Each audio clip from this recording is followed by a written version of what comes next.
Hi guys, so I have a natural lighting going on here, so hopefully you guys can view it even more. Okay, so we are still at Trailguide to the Body. I'm presenting a page 168. I am doing the typographical views, presenting it here. I'm going to be reading here. Please look at the image of this image here of an interior view.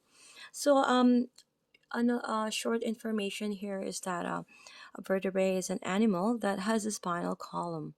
So vertebrates include fishes, amphibians, reptiles, birds, mammals, and humans. An insect or a mollusk has no spinal column and is therefore called an intervertebrate. So animals that walk on four legs are called quadrupeds, whereas humans are bipeds. Okay, that's FYI, folks. So looking at all the anterior view, we have the jugular notch, we have the sternum, right? This is the manubrium, right? Sternum, and we have the ribs here, and this is the edge of the rib cage, the rectus abdominis, and of course the umbilicus, right? We have the iliac crest. We also have the inguinal ligament on both sides, iliac crest here as well, and we have the external oblique. Now looking at the posterior view here, we have, as you can see, the scapula here.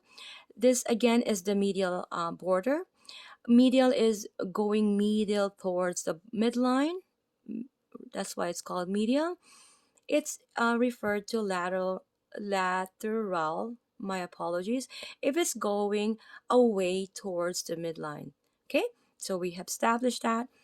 And again, this is the medial border of the scapula, erector spinae group.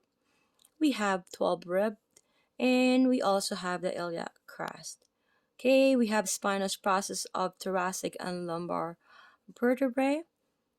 Okay, and we also have the PSIS, which is short for posterior superior iliac spine. But keep in mind, as a therapist, as an educator, or even a writer or medical field of health, we should be able to say the whole word and not using abbreviations. Okay, we have the spinous process. I think I missed this. My apologies and thank you for understanding. We have the spinous process of C7 here. This is very protrudent, very prominent.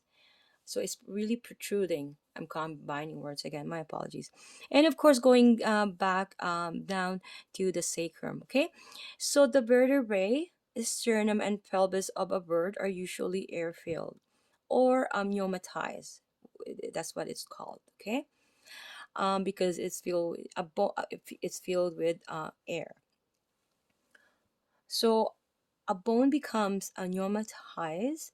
It is believed when its surface comes in contact with an air sac, the bone tissue that rests against the air sacs becomes thin before it disappears entirely, leaving behind a cavity that is then penetrated by the air sac. In such a way, the tiny air-filled outgrowths or sacs that extend off the lungs of a bird fill its bones and body cavities, thereby reducing its total body weight. See you guys in the next video.